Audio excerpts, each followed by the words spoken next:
One of the country's most bruising and expensive primaries is playing out in Minnesota's 5th Congressional District. The question, can Ilhan Omar hold on to her job in Congress?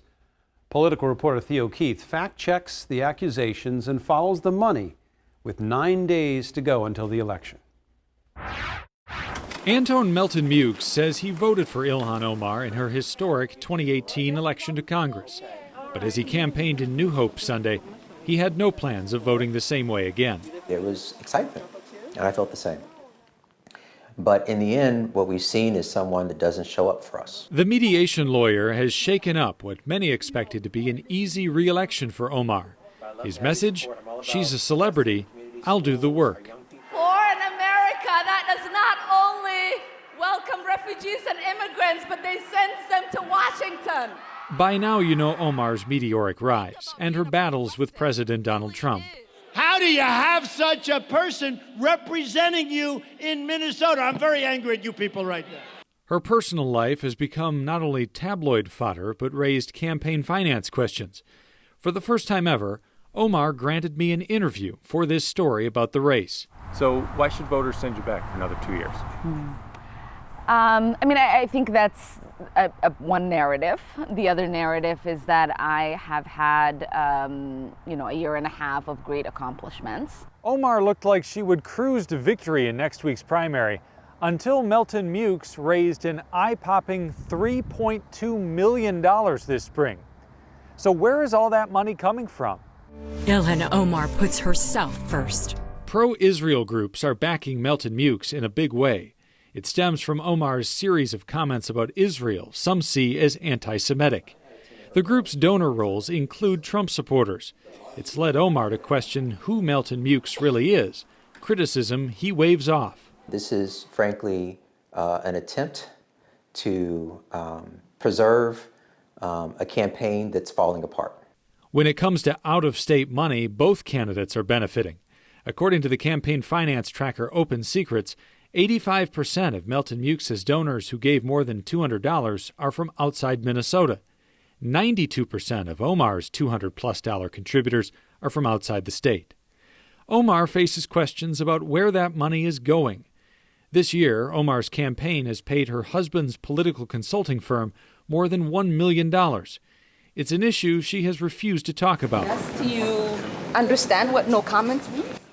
As she runs for re-election, Omar told me her husband's consulting firm is merely a pass-through, money flowing from her campaign into the firm and then onto vendors who place ads in print mail pieces. Aren't they taking a cut?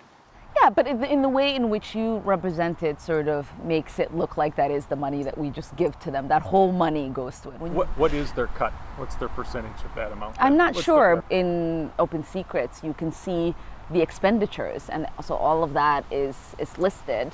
And so that would be something that you would have to, utilize your journalistic skills in trying to get that information to the viewers. Though Melton Mukes has several local endorsements, Omar has the party heavyweights. In recent weeks, the Minnesota DFL has been blasting her challenger as out of step with the district. I don't know what he's controlled by, but what I do know is that until recently, there was no platform. Until recently, it was, we just need to get rid of Ilhan. Omar herself is now taking the fight to Melton Mukes in a new TV ad.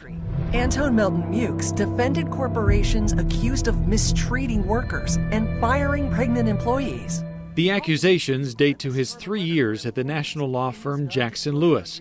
Melton Mukes did not directly respond to questions about the cases in Omar's ad, but says he never did union work at Jackson Lewis. Let's just dispel that notion that I'm a union buster, because that just is not true. In turn, Melton Mukes blasts Omar for missing 40 votes in Congress last year, more than the rest of Minnesota's Democratic House delegation combined. She says the criticism is off base, and she missed votes for the loss of a family member and holidays. After the Memorial Day death of George Floyd at the knee of a Minneapolis police officer, the city has faced a crisis of confidence in police. Omar joins a majority of city council members who want to dismantle the department, though she would not say how many cops should remain in Minneapolis. Melton Mukes says police will always have a role to play, though he says the city should take money from MPD and use it to address homelessness, mental health, and schools. When Omar won the crowded 2018 Democratic primary, she did it with huge support in Minneapolis, winning many neighborhoods by 40% margins. But she lost several suburbs, where you now see lots of Melton Mukes signs. And I think he's got a better chance than many people do in terms of perhaps pulling one of the biggest upsets of the year. Hamline University professor David Schultz wrote an op-ed titled, "Is Ilhan Omar One and Done?" and thinks it's possible, even though Minneapolis makes up 60% of the district. In a race now that is effectively one-on-one. Yes, there are other candidates, but in a race that's effectively one-on-one, if she loses the suburbs big, can she hold Minneapolis strong enough that she can still win that election? It's a question only voters can answer next week. Theo Keith, Fox 9.